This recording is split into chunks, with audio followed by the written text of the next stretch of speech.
Let's talk more about why are we doing this. Because sometimes foundational movement can feel a bit boring because we're like, oh my gosh, why am I repeating this over and over and over again and I'm not even going to use it in my dance, right? And the thing is, once you understand how can we make this movement more practical in our dance, all of a sudden it becomes more fun. Because now we don't see only a movement, we see, oh, something that I can actually use in my dance. So therefore an inspiration, okay? For example, if we are talking about the bounce, the practicality of it, one of it is the fact that it makes you lighter.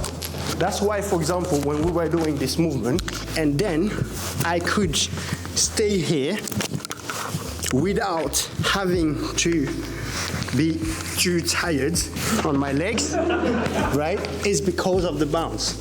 If I was doing it very stiff like this, it would be way too taxing on my legs. So you see, all of a sudden we're like, ooh, actually when I'm adding the bounce to my movement, everything is so much more light. Let's talk about another foundation. It can be the rock, for example. The rock is this.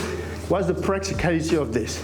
We can be like, okay, automatically I'm working this cross direction. When I say cross, is this one, so back and forth, and it can also be sideways, right? So here, just by rocking, I'm already having these directions. I can play with it here, right? And then all of a sudden, when I'm dancing, I don't even need to think about those directions because they are being done automatically.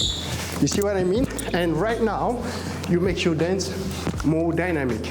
So now, let's talk about the roll. What's the practicality of the roll? The reason why the roll is very practical is often when we dance, if the audience is here, then we will tend to dance pretty much all the time here. You see, we dance it in 2D. And even when we go back here, we're gonna come back here very often. But if we start playing with the roll, we start engaging ourselves in a way that is even more dynamic than the rock, right? Because now, when I'm dancing, I'm here and then whoo, you know, I'm pretty much everywhere, right? Because I'm playing with the principle, the mechanic of the roll. And now, all of a sudden, the roll becomes much more fun. And any foundation becomes much more fun when we understand the mechanic of it and we start playing with the mechanic rather than the movement.